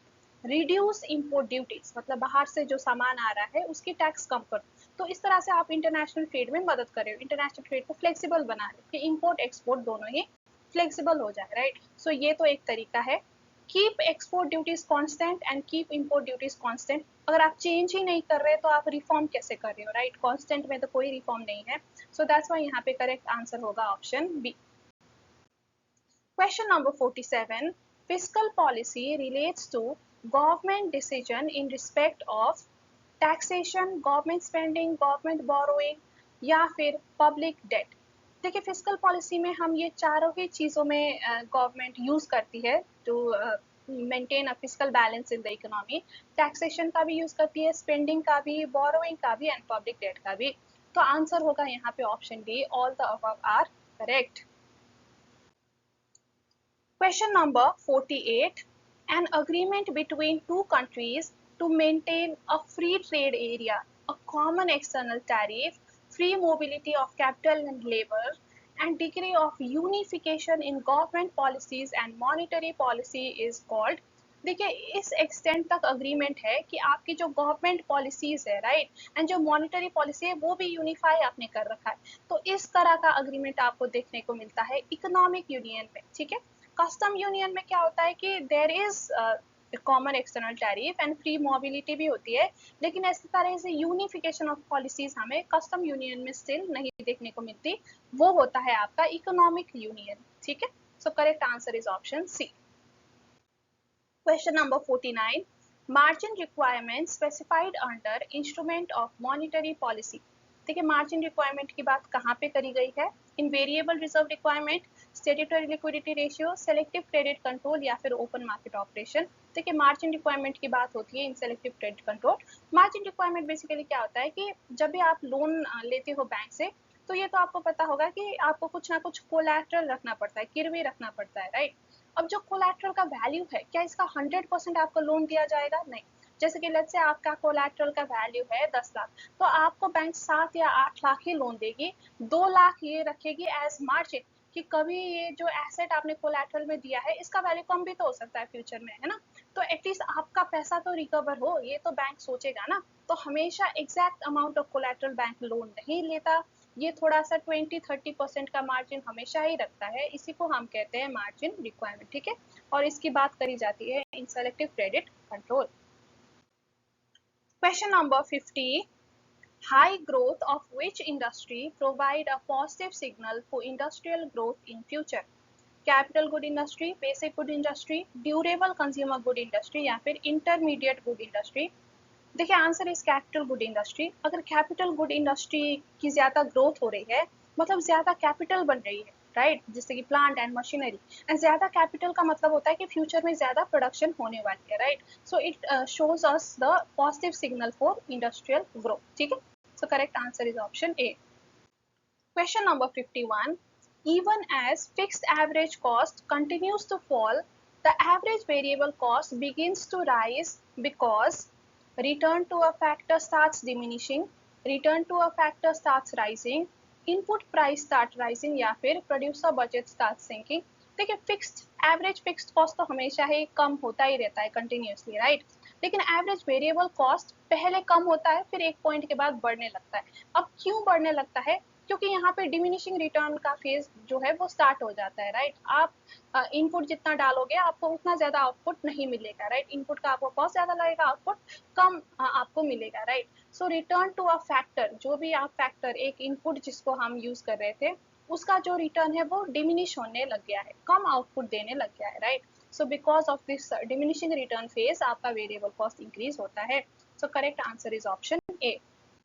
Question number 52. Adverse selection arise because of lack of information, wrong information, asymmetrical information या फिर uncertainty of future। देखिए adverse selection होता है because of asymmetrical information, यानी कि जो दो पार्टी है ट्रांजैक्शन के दोनों के पास अलग अलग इंफॉर्मेशन, जिसके वजह से एक पार्टी को मतलब वो गलत चूज कर रहा है, राइट, वो गलत चीजें सेलेक्ट कर रहा है, that is called your adverse selection. Question number 53. Which of the following is not used to measure inflation? Wholesale price index number, consumer price index number, purchasing power parity prices या फिर GDP deflator। देखिए, wholesale price index, CPI number and GDP deflator, ये तीनों ही inflation को major कर सकते हैं, लेकिन जो परचेसिंग पावर पैरिटी है ना, ये तो दो कंट्री की करेंसीज की जो परचेसिंग पावर है उसको मेजर कर रही है, राइट, ठीक है, ये कोई आपके इन्फ्लेशन को मेजर नहीं कर रही है। सो करेक्ट आंसर होगा यहाँ पे option C. Question number 54. Public goods are characterized by collective consumption. Public goods जैसे कि पब्लिक पार्क हो गया, वहाँ पे बहुत सारे लोग एक ही साथ जाके पार्क को एंजॉय कर सकते हैं, राइट, सो कलेक्टिव कंजम्पशन। डिविजिबिलिटी, नहीं, पब्लिक पार्क डिविजिबल नहीं होती पब्लिक गुड्स, क्योंकि देखिए पार्क आप ऐसा तो नहीं कह सकते ना ये कोना सिर्फ मेरा है, वो कोना सिर्फ आपका, नहीं, सबके लिए बराबर है, right, so divisibility is not a characteristic. Non exclusion, हाँ ये भी सही है, आप किसी को रोक नहीं सकते, पब्लिक पार्क है तो कोई भी पब्लिक आके वहाँ पे एंजॉय कर सकता है, right, so public goods are non excludable, ठीक है, non exclusion.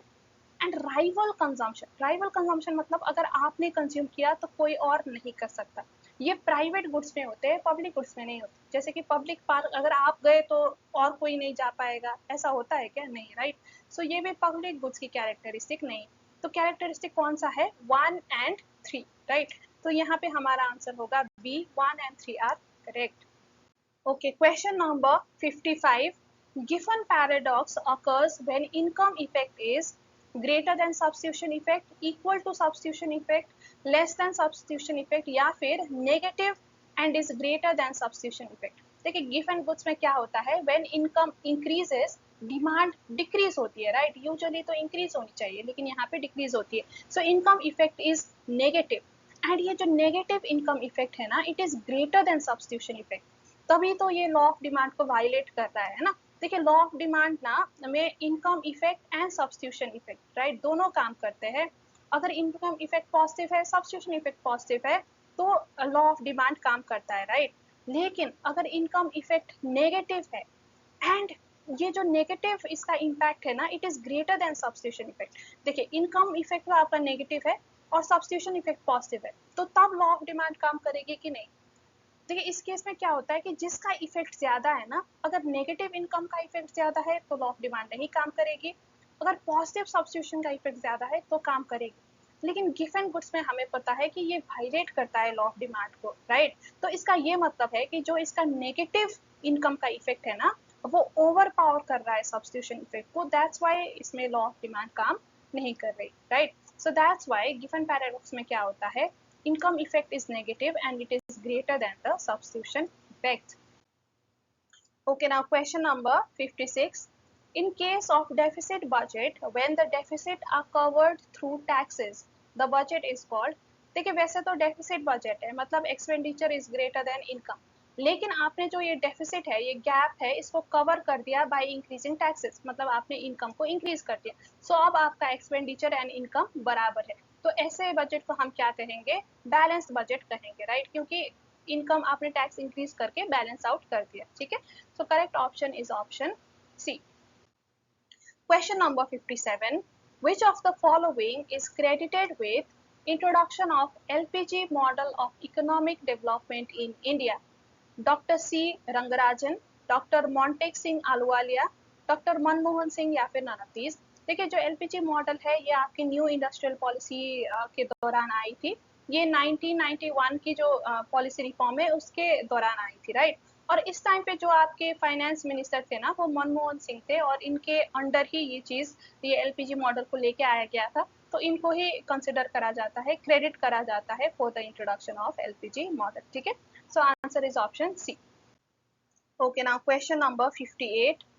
In which of the following market situation or firms are able to maximize profit? In price leadership, cartel, at king point या फिर monopolistic competition? देखिए ये question के option ना I think थोड़े poorly framed है, जिसमें एक और ऑप्शन होना चाहिए था E, and all the above, all of the above होना चाहिए था, ठीक है, ये ऑप्शन, तो हमारा करेक्ट आंसर होगा ऑल ऑफ दी अबव, क्योंकि देखिए ये हर सिचुएशन में फर्म प्रॉफिट को मैक्सिमाइज कर सकता है। अगर एक फर्म प्राइस लीडर है तो वो ऐसे प्राइस सेट कर सकता है जिससे कि उसकी प्रॉफिट मैक्सिमाइज हो, राइट। सो यहाँ पे भी प्रॉफिट मैक्सिमाइज हो सकती है। कार्टेल में भी अगर आप कार्टेल में एक झुंड की तरह बिहेव करो एंड एक मोनोपोली जैसे सिचुएशन बना लो जहाँ पे आप कोऑर्डिनेट करके एक दूसरे से चल रहे हो, तो यहाँ पे भी प्रॉफिट मैक्सिमाइज हो सकता है। किंग पॉइंट में भी प्रॉफिट मैक्सिमाइज हो सकता है if your MC is equals to MR, right. जो प्रॉफिट मैक्सिमाइजेशन का कंडीशन अगर फुलफिल होता है तो ओलिगोपोली फॉर्म भी प्रॉफिट मैक्सिमाइज कर सकती है एंड मोनोपोलिस्टिक फॉर्म भी कर सकती है, अगेन सेम कंडीशन है प्रॉफिट मैक्सिमाइजेशन का, राइट। तो ये चारों ही प्रॉफिट मैक्सिमाइज कर सकते हैं, ठीक है। सो आंसर यहाँ पे ऑल दी अबव होना चाहिए। वैसे तो ऑप्शन डी को आंसर बताया गया है, बट मेरे ख्याल से यहाँ पे ऑप्शन डी को ऑल ऑफ दी अबव होना चाहिए था, शायद ये इंटेंशन था क्वेश्चन का और गलती से आई थिंक मोनोपोलिस्टिक कंपटीशन यहाँ पे आ गया है। सो इसका आंसर मेरे ख्याल से ऑल ऑफ दी अबव ही सही है। Okay, now question number 59. The slope of aggregate demand becomes flatter. देखिए एग्रीगेट डिमांड का स्लोप फ्लैटर का मतलब क्या है? देखिए हमने माइक्रो इकोनॉमिक्स में पढ़ा है, अगर डिमांड कर्व फ्लैटर होता है इसका मतलब है कि डिमांड कर्व ज्यादा इलास्टिक है, मतलब it is more sensitive to the changes in price micro के केस में, राइट। अब एग्रीगेट डिमांड ये मैक्रो इकोनॉमिक्स में आता है, राइट। अब डिमांड को क्या चीजें अफेक्ट करती है? डिमांड को अफेक्ट करती है इन्वेस्टमेंट, ठीक है, एंड इन्वेस्टमेंट को अफेक्ट करती है इंटरेस्ट रेट। अब एग्रीगेट डिमांड जो है, एग्रीगेट डिमांड कर्व जो है वो ज्यादा आपका फ्लैटर है, मतलब जब भी इंटरेस्ट में चेंज होती है ना तो इन्वेस्टमेंट अगर ज्यादा फ्लक्चुएट करती है तो इन्वेस्टमेंट के फ्लक्चुएशन से एग्रीगेट डिमांड भी ज्यादा अफेक्टेड होती है, तभी तो ये फ्लैटर है, ठीक है। अगर कम अफेक्टेड होती तो ये फ्लैटर नहीं होती, स्टीप होती, ओके। तो इसका ये मतलब है कि इंटरेस्ट रेट से इन्वेस्टमेंट ज्यादा सेंसिटिव है and it is in turn making aggregate demand more sensitive, ठीक है। तो चलिए वो ऑप्शन पढ़ लेते हैं। The more sensitive investment spending is to the rate of interest, ये करेक्ट ऑप्शन है, ठीक है। रेट ऑफ इंटरेस्ट की वजह से अगर इन्वेस्टमेंट स्पेंडिंग ज्यादा आपका फ्लक्चुएट करती है तो आपका एग्रीगेट डिमांड भी ज्यादा फ्लक्चुएट करेगी, it is flatter, it is more elastic, ज्यादा सेंसिटिव, ठीक है।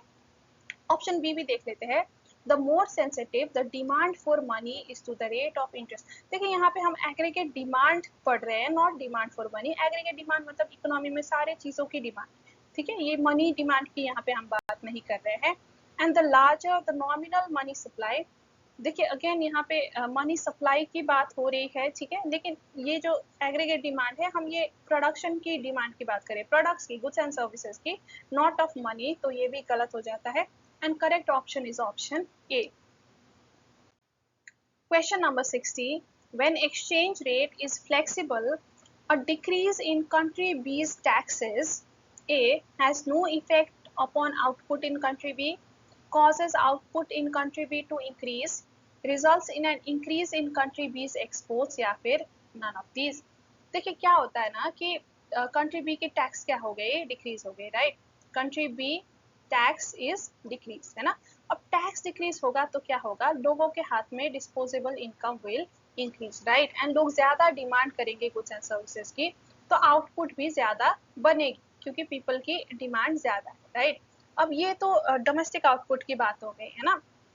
अब आउटपुट ज्यादा है और कंट्री मतलब प्रोग्रेस कर रही है, राइट, कंट्री की जीडीपी बढ़ रही है, तो इस केस में क्या होगा, जो एक्सचेंज रेट है ना कंट्री की वो भी इंक्रीज हो जाएगा। अब जब एक्सचेंज रेट इंक्रीज होता है ना तो क्या होता है कि जो फॉरेनर्स है अब उनके लिए हमारी गुड्स महंगी हो जाएगी क्योंकि हमारी करेंसी अब उनके लिए महंगी हो गई है, राइट। तो जो एक्सपोर्ट्स है हमारे, जो गुड्स हम बना के बाहर एक्सपोर्ट करते थे वो डिक्रीज हो जाएगी क्योंकि हमारी करेंसी की वैल्यू इंक्रीज होने से हमारी एक्सपोर्ट्स उनको महंगी हो रही, तो एक्सपोर्ट कॉम्पिटिटिवनेस हमारी डिक्रीज होगी। तो देखिए डोमेस्टिक आउटपुट तो इंक्रीज होगी लेकिन जो एक्सपोर्ट के आउटपुट थे वो डिक्रीज हो जाएगी, तो दोनों एक दूसरे को कैंसिल आउट कर रहे हैं, बैलेंस कर रहे हैं। तो यहाँ पे हमारा तो करेक्ट आंसर क्या होगा कि कोई ओवरऑल आउटपुट में कोई इफेक्ट नहीं होगा, डोमेस्टिक आउटपुट इंक्रीज होगा लेकिन जो एक्सपोर्ट का माल था, फॉरेन में बेचने का माल था, वो हमारा कम होगा, तो ओवरऑल यहाँ पे कोई इम्पैक्ट नहीं होगा। सो इसका करेक्ट आंसर इज ऑप्शन ए। देखिए ये थोड़ा सा डेंस टॉपिक है, थोड़ा आपके लेवल का मुझे लग भी नहीं रहा ये क्वेश्चन है ना, आपके सिलेबस में इतनी डिटेल में पढ़ाई गई है, एमटीबी में क्या होता है ना कि कोई और क्वेश्चन पेपर के ऐसे क्वेश्चन चेप देते हैं बिना सोचे कि हमारे बच्चों को ये चीज़ सिखाई गई है कि नहीं, उनके सिलेबस में इतनी डेप्थ में चीज़ें है कि नहीं, राइट। तो ऐसे क्वेश्चंस देख के आप घबराना मत। एक्चुअल एग्जाम में इस तरह के बहुत ही डिफिकल्ट क्वेश्चंस नहीं आते, जो कॉन्सेप्ट पढ़ाया ही नहीं गया उस तरह के क्वेश्चन नहीं आते, ठीक है। आते भी है तो एक आध ही आते हैं, वो भी रिलेटेड कॉन्सेप्ट से ही आते, इतना ज़्यादा आउट क्वेश्चन टाइप का तो नहीं आता। तो नहीं घबराना, वैसे मैंने आपको समझा दिया है प्रोसेस क्या है, बट इतनी इन डेप्थ वाली क्वेश्चन एग्जाम में ज़्यादातर नहीं पूछी जाती। Okay, now question number 61. Crowding out occurs when dash. A decrease in the money supply raises the rate of interest which crowds out interest sensitive private sector spending. देखिए crowding out कब होता है, जब गवर्नमेंट की जो expansionary policy होती है ना, एक्सपेंशनरी पॉलिसी ये क्या करती है, ये प्राइवेट सेक्टर को क्राउड आउट कर देती है। एक्सपेंशनरी पॉलिसी में आता है कि गवर्नमेंट ज़्यादा डेट ले रही है, राइट, या फिर गवर्नमेंट टैक्स को कम कर रही है, यानी कि इकोनॉमी में ज़्यादा वो पैसा इंजेक्ट करना चाह रही है। तो इस केस में क्या होता है कि कभी कभार प्राइवेट सेक्टर क्राउड आउट हो जाते हैं, क्योंकि इंटरेस्ट बढ़ जाता है because of governments borrowing, right, and government spending, जिसकी वजह से प्राइवेट सेक्टर खुद इन्वेस्ट या फिर खुद बोरो नहीं कर पाते। इसको हम कहते हैं क्राउडिंग आउट। अब देखिए ऑप्शन ए कह रहा है a decrease in money supply raises the rate of interest. देखिए मनी सप्लाई तो ये एक फिजिकल पॉलिसी मेजर नहीं है, ये गवर्नमेंट के एक्सपेंशनरी पॉलिसी के अंदर नहीं आती, ये तो आरबीआई की मॉनिटरी पॉलिसी टूल है मनी सप्लाई को चेंज करना, राइट। एंड जो मॉनिटरी पॉलिसी टूल है उसके वजह से क्राउडिंग आउट नहीं होती। क्राउडिंग आउट का हम एसोसिएट करते हैं to government's expansionary policy, not RBI monetary policy, ठीक है। सो ये इनकरेक्ट हो जाती है। An increase in taxes for the private sector reduces private sector disposable income and spending. देखिए टैक्स इंक्रीज करना क्या ये एक्सपेंशनरी पॉलिसी है? नहीं, ये तो कॉन्ट्रैक्शनरी पॉलिसी है कि नहीं। और कॉन्ट्रैक्शनरी पॉलिसी के वजह से क्राउडिंग आउट नहीं होती, एक्सपेंशनरी पॉलिसी की वजह से होती है, ठीक है। Option C, a reduction in income taxes results in higher interest rate which crowds out interest sensitive private sector spend। अब ये करेक्ट है, क्योंकि जो रिडक्शन इन इनकम टैक्स है ये एक्सपेंशनरी पॉलिसी है गवर्नमेंट की, और इसके वजह से इंटरेस्ट रेट बढ़ रही है जिससे कि प्राइवेट सेक्टर क्राउड आउट हो रहे हैं। So correct option is option C. Question number 62. A change in autonomous spending is represented by a movement along the CIG spending line, a shift of the CIG spending line, a change in the behavioral coefficient या फिर none of these। देखिए एक बार हम CIG line draw कर लेते हैं। देखिए ये आपका ग्राफ हो गया, ठीक है। अब CIG लाइन क्या होता है कि कहीं से यहाँ बीच से शुरू हो जाती है, right. This is C plus I plus G line, और जो ये वर्टिकल इंटरसेप्ट है ना इसको हम कहते हैं ऑटोनोमस स्पेंडिंग। अब देखिए अगर ऑटोनोमस स्पेंडिंग इंक्रीज हो जाती है ना, तो लेट्स से ए से यहाँ पे बी हो गई ऑटोनोमस स्पेंडिंग, तो हमारा नया सीआईजी लाइन स्टार्ट होगा from this point B, right. तो ये होगा हमारा नया C plus I plus D line, और ये हुआ है बिकॉज इतने से हमारा जो ऑटोनोमस स्पेंडिंग है वो इंक्रीज हो गया है, राइट। तो यहाँ पे क्या हुआ है, सीआईजी लाइन की शिफ्ट हुई, ठीक है। So a change in autonomous spending it shifts the CIG spending line. तो करेक्ट ऑप्शन बी होगा। देखिए आपके एमटीमी में आंसर क्यू ऑप्शन सी बताया गया है कि इसके वजह से there is a change in behavioural coefficient, लेकिन ना ये बिहेवियरल कोफिशिएंट का कॉन्सेप्ट हमें बुक में कहीं समझाया गया है और ना ही ये करेक्ट आंसर है। बेसिकली बिहेवियरल कोफिशिएंट क्या होता है, जो मार्जिनल प्रोपेंसिटी टू कंज्यूम है ना इसको हम बिहेवियरल कोफिशिएंट कहते हैं, क्योंकि मार्जिनल प्रोपेंसिटी टू कंज्यूम जो है वो आपकी इच्छा दिखाती है कि कंज्यूमर की कितनी इच्छा है कंज्यूम करने की लोगों की, राइट। तो ये लोगों की बिहेवियर को दर्शाता है। लेकिन जो एमपीसी है ना ये ऑटोनोमस स्पेंडिंग से अफेक्टेड नहीं होती, मतलब एमपीसी ऑटोनोमस स्पेंडिंग को अफेक्ट नहीं करती, एमपीसी तो मल्टीप्लायर को अफेक्ट करती है, राइट। और यहाँ पे हम ऑटोनोमस स्पेंडिंग की बात कर रहे हैं, सो दैट्स व्हाई ये करेक्ट आंसर नहीं होगा, करेक्ट आंसर होगा option B. Question number 63। In mixed economy the feature include existence of private sector, public sector, combined sector या all of these, ठीक है। मिक्स इकोनॉमी में ही सारे ही पाए जाते हैं, है ना। So answer would be D, all of these. Now question number 64। which of the following is demerit of capitalism? A, there is precedence of property right over human right। देखिए capitalism में property right को, wealth को ज्यादा value दिया जाता है as compare to human right, तो ये तो डिमेरिट है ही, right. Option B, it functions in a domestic framework, नहीं, कैपिटलिज्म तो पूरे मतलब आपके घर के बाहर इकोनॉमी में वर्क करता है, not just inside the home या not just inside one country, पूरे इकोनॉमी में, वर्ल्ड में, right. So this is incorrect. High degree of operating efficiency, देखिए ऑपरेटिव इफिशियंसी हाई होना ये तो मेरिट है, ये तो डिमेरिट नहीं है, right. So this is also incorrect. So correct option होगा यहाँ पे option A. Question number 65. Which of the following is included in the study of microeconomics? A. Product pricing. B. Factor pricing. C. Both A and B या फिर none of these.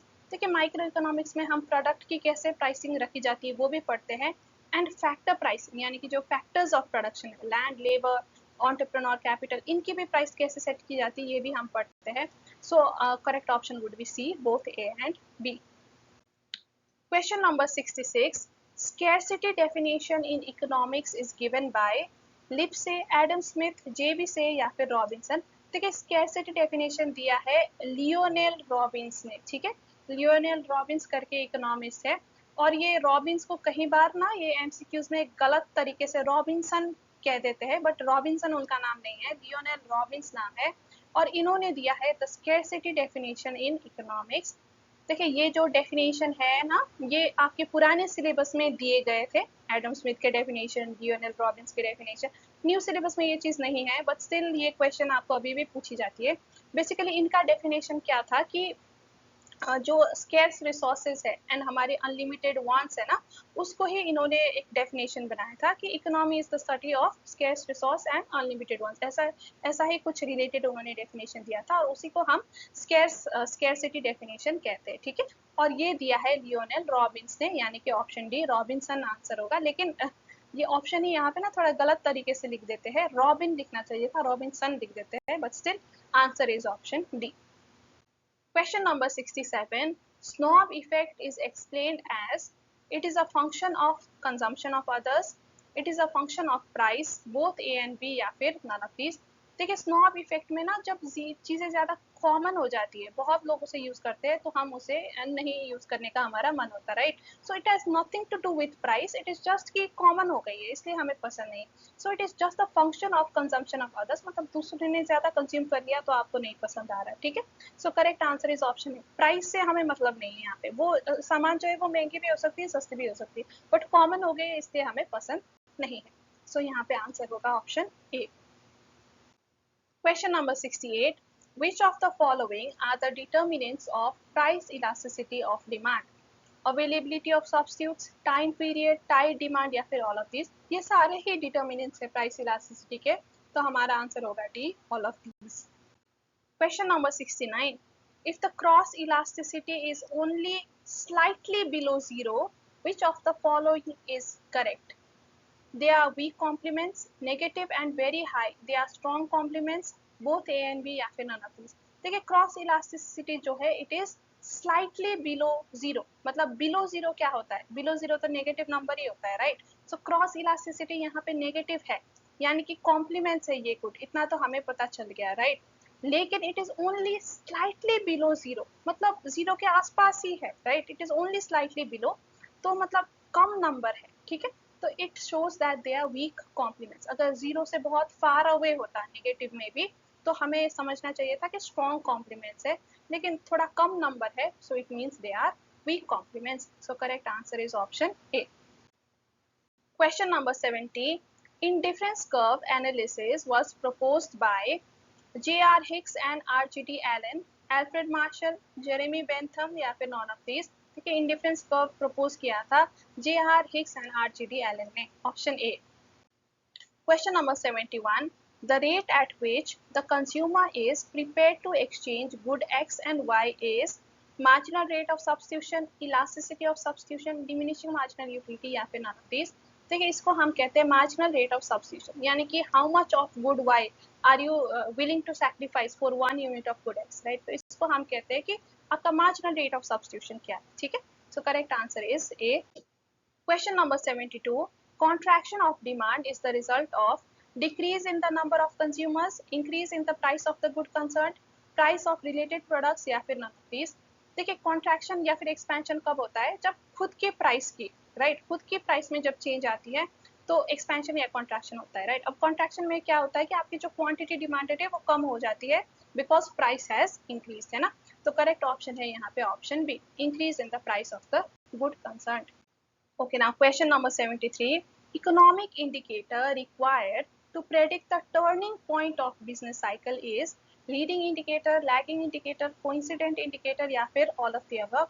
देखिए अब same question आपके module में भी है और वहाँ पे आंसर बताया है all the above। तो वहाँ पे हमने ऐसा अनुमान लगाया था कि देखो अब जो टर्निंग पॉइंट है वैसे प्रेडिक्ट करने के लिए तो लीडिंग इंडिकेटर ही यूज होता है, लेकिन ओवरऑल जो lagging indicator and coincident indicator है ये भी कंफर्म करने में हेल्प करते हैं। तो शायद ओवरऑल हमें तीनों ही इंडिकेटर की ज़रूरत होती है कंफर्म करने के लिए कि इकोनॉमी एक्चुअल में टर्न कर रही है कि नहीं। तो इसलिए हमने ऑल ऑफ दी अबव को एक्सेप्ट कर लिया था as a reasonable answer, right. लेकिन अब एमटीपी में इसका आंसर दिया है ऑप्शन है। अब आईसीआई खुद ही आपने दो सोर्सेज में दो अलग अलग आंसर देगा तो बच्चों को कंफ्यूज होगा और पढ़ाने वाले को भी कंफ्यूज होगा कि अब इसको क्या समझा है। वैसे तो प्रेडिक्ट वर्ड यूज किया है तो लीडिंग ही होनी चाहिए, लेकिन अब मॉड्यूल में ऑल दी अबव दिया है तो इसका अब क्या करें, अब आप बताओ इसका क्या करें। अब देखिए प्रेडिक्शन तो लीडिंग इंडिकेटर ही करता है, so let's go with the answer leading indicator only. Question number 74. Empirical evidence of liquidity trap is found during COVID-19, Great Recession, Global Financial Crisis या फिर none of the above। देखिए empirical evidence मतलब practically हमें liquidity trap की situation कब देखने को मिली थी, बेसिकली वो देखने को मिली थी ग्लोबल फाइनेंशियल क्राइसिस के दौरान जो 2007-8 में हुई थी। इस टाइम पे जापान के एक बैंक ने बिल्कुल अपना इंटरेस्ट रेट जीरो कर दिया था और बिल्कुल लिक्विडिटी ट्रैप जैसी सिचुएशन यहाँ पे हो गई थी, यानी कि लोग लिक्विड मनी को होल्ड करे जा रहे थे and even with zero interest rate वो इन्वेस्ट करने को तैयार नहीं थे, ठीक है। सो इसका आंसर होगा option C. Question number 75. New trade theory was developed in 1919, 1970, 2008 या फिर 1991। देखिए ये हुआ था लेट 1970 या फिर अर्ली 1980s के दौरान। सो आंसर होगा option B. Question number 76. Which one is included in national income? National income में कौन सा include होगा? क्या transfer earning include होगा? नहीं। Share proceeds of sales and bonds नहीं। ऐसे financial instruments के sales proceeds नहीं use होते and black money भी नहीं होता, right? So इनमें से कोई भी include नहीं होगा। So correct option would be D, none of the above. Question number 77. The major reasons for market failure is market power, externalities, incomplete information या फिर all of the above। देखिए तीनों की वजह से ही market fail हो सकती है, तो correct answer would be D, all of the above. Question number 78. Which of the following instrument is not FDI compliant instrument? Equity shares, compulsory convertible debentures, redeemable preference shares या फिर none of the above। देखिए FDI complaint ज़्यादातर ना जो equity shares है या shares में convert हो सकते हैं, जैसे कन्वर्टिबल डिबेंचर्स जो है ये भी बाद में जाके इक्विटी शेयर्स में ही कन्वर्ट होते हैं, तो ऐसे इंस्ट्रूमेंट्स एफडीआई कंप्लाइंट होते हैं।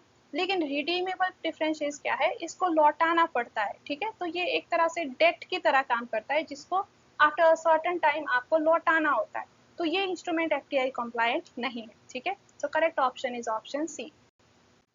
Question number 79. An expansionary fiscal policy is used for। देखिए एक्सपेंशनरी पॉलिसी कब यूज होता है, जब इकोनॉमी खुद रिसेशन में है, ठीक है, और इकोनॉमी को हमें रिसेशन से बाहर निकालना है, गवर्नमेंट को रिसेशन से बाहर निकालना है, तो वो एक्सपेंशनरी पॉलिसी लेके आता है जिससे कि इकोनॉमी में एक्सपेंशन आए, है ना। तो अब ऑप्शन देखते हैं। देखिए रिडक्शन इन इन्फ्लेशन, देखिए इन्फ्लेशन तो एक्सपेंशन के दौरान होता है, तो इन्फ्लेशन को कंट्रोल करने के लिए तो हम रिसेशनरी पॉलिसी लाएंगे, not expansionary. Increase in exports, expansionary policy का मकसद एक्सपोर्ट को इंक्रीज करने का नहीं होता। अप्रिसिएशन ऑफ करेंसी, करेंसी की वैल्यू बढ़ाने के लिए भी एक्सपेंशनरी पॉलिसी नहीं लाई जाती, ये लाई जाती है रिसेशनरी गैप को क्लोज करने के लिए, यानी कि इकोनॉमी में रिसेशन है, ठीक है, आपकी जो डिमांड है वो इतनी ज़्यादा नहीं है, supply has become greater than demand, तो अब हमें क्या करना है, हमें डिमांड को इंक्रीज करना है। डिमांड को इंक्रीज करने का तरीका है एक्सपेंशनरी पॉलिसी लाओ, लोगों के हाथ में पैसा ज़्यादा दो, राइट, ताकि वो उनकी डिस्पोजेबल इनकम इंक्रीज हो एंड वो ज़्यादा डिमांड करें, ठीक है। So correct option would be option D. Question number 80. What is GDP deflator? It is the GDP of base year. It is the ratio of nominal GDP in a given year to the real GDP of that year. It is GDP at current price या फिर it is GDP of current year at base price. देखिए GDP different हमें पता है, it is the ratio of nominal GDP to real GDP, right. Correct option यहाँ पे option B होगा। देखिए ये करंट प्राइस या बेस ईयर प्राइस ये तो नॉमिनल या रियल जीडीपी को डिफरेंशिएट करने में हम यूज करते हैं, not to find out GDP deflator, right. GDP deflator तो होता है the ratio of nominal to real GDP. Now question number 81. An increase in the price of a commodity when the demand is inelastic causes the total expenditure of the consumers of the commodity to increase, decrease, remain unchanged या फिर any of the above। देखिए demand inelastic है, यानी कि अगर आप price increase करोगे तो स्टिल आपकी जो क्वांटिटी डिमांड है ये कांस्टेंट रहेगी, ये चेंज नहीं होगी या बहुत कम चेंज होगी, राइट। तो देखिए डिमांड लेट्स से पहले 5 यूनिट्स था और प्राइस था पहले 10। अब अगर आप 12 प्राइस भी कर रहे हो तो डिमांड आपका 5 ही रहना। तो इस केस में क्या हुआ है, देखिए पहले 50 था अब कितना हो गया, 60 हो गया। तो आपका टोटल जो इनकम एक्सपेंडिचर है, ठीक है, तो वो क्या हुआ है, वो यहाँ पे इंक्रीज हुआ है, right. So correct option would be option A, it increases. Okay now question number 82। At the point of producer equilibrium, देखिए प्रोड्यूसर इक्विलिब्रियम में कब आता है, when the isoquant is tangent to the isocost, which is true, when the marginal technical rate of substitution equal to the price ratio of the two inputs, this is also true, and when MPL by PL, marginal product of labor divided by price of labor, देखिए ये थोड़ा सा गलत यहाँ पे लिखा है, MPL divide by PL should be equal to MPK divide by PK, यानी कि जो पर रुपी स्पेंट ऑन लेबर है ना, marginal product of labour, it should be equal to the per rupee spent on marginal product of capital. तो ये अगर equal हो गया तो भी इक्विलिब्रियम कंडीशन सेटिस्फाई हो जाता है। So all three are the equilibrium condition. So हमारा आंसर होगा D, all of the above.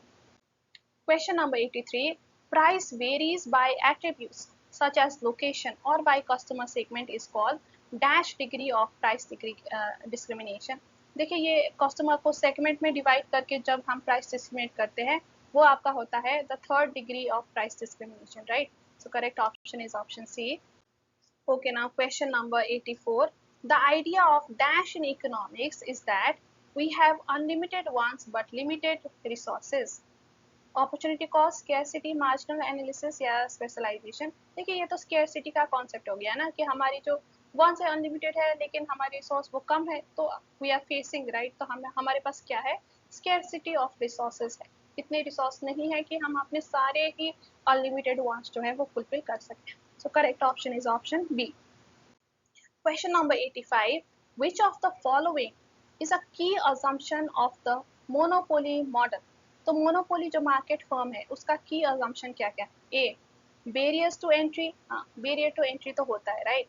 A product with several substitutes, नहीं, मोनोपोली में तो सिंगल प्रोडक्ट होता है, कोई सब्स्टिट्यूट होता ही नहीं। प्राइस टेकिंग बिहेवियर, ये तो परफेक्ट कंपटीशन में होता है, मोनोपोली में तो प्राइस सेटर होते हैं firms, right. So incorrect. And many identical producers, नहीं, सिंगल प्रोड्यूसर है। So assumption है barrier to entry, option A. Question number 86. What is the full form of life? Lifestyle for economy, life for everyone, lifestyle for environment या फिर living in financial equity। ठीक है, life का full form है lifestyle for environment, कैसे हम ऐसे lifestyle करें जिससे कि सस्टेनेबल रहे इन्वायरमेंट के लिए, ठीक है। Okay, question number 87. Which program was launched to promote organic farming? MIDH, इसका फुल फॉर्म होता है mission for integrated development of horticulture. PMFBY, प्रधानमंत्री फसल बीमा योजना। PKBY, परंपरागत कृषि विकास योजना या फिर नन ऑफ दीज। देखिए ऑर्गेनिक फार्मिंग को प्रमोट करने के लिए तो PKBY यानी कि परंपरागत कृषि विकास योजना ही यूज होता है। परंपरागत मतलब जो हमारे ट्रेडिशनल ऑर्गेनिक प्रैक्टिसेस थे उसी को रिवाइव करना, ठीक है। So correct option is option C. Question number 88. Which of the following is a non-tariff barrier? Ad valorem duty, ये तो ड्यूटी यानी कि टैक्स, राइट, तो ये तो टैरिफ बैरियर है। सिमिलरली काउंटरवेलिंग ड्यूटी, ये भी टैक्स है तो ये भी टैरिफ बैरियर है। लेकिन जो कोटा है ये नॉन टैरिफ बैरियर में आता है, यहाँ पे नंबर पे रेस्ट्रिक्शन लगाई जाती है, कोई ड्यूटी नहीं लगाई जाती, ठीक है। So correct option is option B. Now question number 89. Most favored nation, MFN principle under WTO means preferential tariff for allies, equal treatment to all members, protection to domestic producers या फिर all of these. ठीक है, MFN principal कहता है equal treatment for all members. Question number 90, which agreement replaced GATT and created WTO? Doha round, Tokyo round, Uruguay round या फिर मराकश protocol. देखिए जो उरुग्वे राउंड है it replaced GATT and created WTO, right? So correct answer is option C. Question number 91, what is a liquidity trap? Money becomes illiquid due to inflation. Money supply becomes ineffective at zero interest rate. Interest rate becomes infinite या फिर all of the above. देखिए liquidity trap में interest rate zero रहता है and जो monetary policy आपकी वो काम नहीं करती, right? So money supply ineffective हो जाता है at zero interest rate. So correct answer is option B. Question number 92, according to Friedman the key determinant of money demand is current income, future expectations only, permanent income या फिर government spending. देखिए Friedman का मानना था जो आपकी permanent income है या फिर वेल्थ है जो आपका, वो आपका मनी डिमांड को डिटरमाइन करता है। ठीक है, so correct option is option C. उनका कहना था कि सिर्फ करेंट इनकम ही नहीं बट जो आपकी परमानेंट इनकम है, वेल्थ है, वो भी मनी डिमांड को अफेक्ट करता है। Question number 93, according to Baumol, cash balances are kept to invest in stock, earn capital gains, minimise total transaction cost या फिर हेज इन्फ्लेशन। देखिए बमोल ने ये ट्रांजैक्शन कॉस्ट का कॉन्सेप्ट वो लेके आए थे, है ना? और उनका कहना था कि देखिए हम किसी चीज़ पे इन्वेस्ट करते हैं, बॉन्ड पे, तो अगर बॉन्ड को कैश में कन्वर्ट करना हुआ तो आपको सर्टन जो ट्रांजैक्शन कॉस्ट है, फीस है, वो लग सकता है, राइट? तो उसको अवॉइड करने के लिए लोग जो अपने डेली यूज़ के लिए हो या लिक्विडिटी पर्पस के लिए, ट्रांजैक्शन पर्पस के लिए कैश ऑलरेडी रखते हैं थोड़ा बहुत, और इस तरह से वो कैश एंड एसेट में बैलेंस लेके आते हैं कि जो ट्रांजैक्शन कॉस्ट है वो कम से कम लगे। थोड़ा बहुत इन्वेस्ट करते हैं, थोड़ा बहुत लिक्विड कैश के रूप में रखते हैं, राइट? ताकि जो उनका कॉस्ट है वो कम से कम हो जाए। ठीक है, सो ऑब्जेक्टिव रहता है to minimise total transaction cost. Now question number 94, when demand increases and supply remains constant, what happens to equilibrium price? Falls, rises, remains same या cannot say? देखिए डिमांड क्या हो रहा है, increase, and supply is the same, right? और demand जब increase होता है तो ये प्राइस में क्या करता है, अपवर्ड प्रेशर लेके आता है ना? So upward demand it pushes price upwards, तो इक्विलिब्रियम प्राइस यहाँ पे क्या होगा, rise, option B. Question number 95, mixed income of self-employed includes rent and interest only, wages only, capital and labor income that cannot be separated या फिर only profit। देखिए mix income वो होता है जहाँ पे आप जो लेबर का कंट्रीब्यूशन है एंड कैपिटल का कंट्रीब्यूशन है उसको ठीक से सेग्रीगेट नहीं कर पा रहे, राइट? तभी तो उसको मिक्स्ड कहते हैं। So correct option is option C. Question number 96, the LSE curve is also known as shutdown curve, expansion path, planning curve या फिर none of these। हम इसको प्लानिंग कर्व भी कहते हैं क्योंकि ये लॉन्ग रन में हम एक प्लान तरीके से हम अपना प्रोडक्शन करते हैं, right? So it is also called planning curve. Question number 97, fiscal federalism refers to sharing of political power, sharing of fiscal functions and resources, decentralisation of planning या फिर नन ऑफ दिस। तो correct answer यहाँ पे option B है। जो आपके physical functions है, government के फंक्शंस है, वो हम वेरियस लेवल ऑफ गवर्नमेंट में डिवाइड करते हैं। सिमिलरली जो गवर्नमेंट के अर्निंग्स है, इनकम है, रिसोर्सेज है, वो भी हम वेरियस लेवल ऑफ गवर्नमेंट में डिस्ट्रीब्यूट करते हैं, शेयर करते हैं। Question number 98, the percentage of central tax share for 2021 to 2026 is 38%, 41%, 46 या फिर not decided। तो शेयर इज 41%। ठीक है, ये ऑलरेडी डिसाइडेड है कि 2021 से 2026 तक सेंट्रल टैक्स का 41% share will go to the states. Question number 99, liquidity adjustment facility LAF includes only repo, repo and reverse repo, only reverse repo या फिर none of these। देखिए लिक्विडिटी एडजस्टमेंट फैसिलिटी में both repo and reverse repo आते हैं, इन दोनों को ही हम collectively liquidity adjustment facility कहते हैं। ठीक है, so correct answer is option B. And last question, question number 100, the monetary policy committee sets SLR, CRR, repo rate या फिर बैंक रेट। देखिए जो मॉनेटरी पॉलिसी कमिटी है ना, वो रेपो रेट सेट करती है, क्योंकि ये मेन पॉलिसी रेट भी हम इसे कहते हैं। ठीक है, तो ये मेजर रेट होता है और इसको मॉनेटरी पॉलिसी कमिटी सेट करती है। जो ये बाकी रेट्स है ना, ये RBI सेट करती है, नॉट मॉनेटरी पॉलिसी कमिटी। ठीक है, सो करेक्ट ऑप्शन होगा option C. Now before you go, I would like to announce कि मैंने अपने वेबसाइट में अपने बिजनेस इकोनॉमिक्स टेस्ट सीरीज को लॉन्च किया है। वेबसाइट है CACinderellaclasses.in। और यहाँ पे आपको ये टेस्ट सीरीज मिल जाएगी। इसमें आपको चैप्टर वाइज टेस्ट मिलेंगे फॉर ऑल चैप्टर्स, और इसमें कई सारे एमसीक्यूज है, like all together 1700 plus MCQs है, जिसमें आपके पीवाईक्यूज, एमटीपीज, आरटीपीज, ये सारे क्वेश्चन इंक्लूडेड है विथ आंसर विथ एक्सप्लेनेशन। देखिए आपको तो पता है एमटीपी में कई बार गलत आंसर क्यों दिया जाता है, जैसे कि ये एमटीपी में भी कई बार गलत आंसर क्यों सामने देखा है ना। तो मेरे टेस्ट सीरीज से आपको ये फायदा होगा कि आपको करेक्ट आंसर पढ़ने को मिलेगा विथ एक्सप्लेनेशन ऑल्सो, तो आप कंफ्यूज नहीं होंगे। सिमिलरली जो क्वेश्चन की आपको एक्सप्लेनेशन नहीं पता है वो भी आपको ये टेस्ट सीरीज में मिल जाएगी, तो आपकी जो प्रिपरेशन है वो तेजी से आगे बढ़ेगी, क्योंकि आपको इधर उधर नहीं भटकना पड़ेगा फॉर एक्सप्लेनेशन। एंड आपको मैं भी मिलूंगी as your mentor, as your guide. आपको जो भी डाउट होगा इकोनॉमिक्स में हम सॉल्व करेंगे। आपको एक व्हाट्सएप ग्रुप में डाला जाएगा जहाँ पे आप 24/7 अपने डाउट्स पूछ सकते हो, आपको मेरे नंबर का भी एक्सेस मिल जाएगा एंड आप मुझे कभी भी डाउट्स पूछ सकते हो, ठीक है। एंड ये सारा आपको मिल रहा है एट ओनली ₹250। तो ये बहुत ही नॉमिनल प्राइस है, और इस टेस्ट सीरीज से आपको जो फायदा है वो बहुत, ये प्राइस से तो आपको 10 गुना ज़्यादा इसका बेनिफिट मिलने वाला है, ठीक है। तो एज ए रैशनल कंज्यूमर मैं कहती हूँ कि आपको ये टेस्ट सीरीज लेनी चाहिए, क्योंकि जो आपका बेनिफिट है from this test series it is much higher than your cost, ठीक है। तो चलिए मिलते हैं फिर आपसे जल्दी ही। आई होप आप जल्दी ही हमारे ये टेस्ट सीरीज का पार्ट बनोगे, एंड आप अपने इकोनॉमिक्स में with flying colours I hope you will pass your exam. So with this we've come to the end of the MTP series 1. तो I hope आपको सारे क्वेश्चन समझ आ गए होंगे। I understand कि कुछ क्वेश्चन थोड़े टफ थे, आउट ऑफ सिलेबस थे, तो ऐसे क्वेश्चन का टेंशन नहीं लेना, ठीक है। अब जैसे मैंने कहा MTP में कई कबार दूसरे सिलेबस से भी क्वेश्चन डाल देते हैं, क्या करें, है ना। लेकिन एग्जाम इतना डिफिकल्ट नहीं होता, एज डिफिकल्ट एज MTP। लेकिन अभी भी आपको कोई क्वेश्चन में अगर डाउट है, ऐसा कुछ है, तो आप कमेंट करके पूछ सकते हैं, या फिर आप मेरे टेलीग्राम ज्वाइन कर सकते हैं और वहाँ भी पूछ सकते हैं, and I will try to solve your doubts. तो मिलते हैं फिर आपसे जल्दी ही अगले वीडियो में, तब तक के लिए bye bye and take care.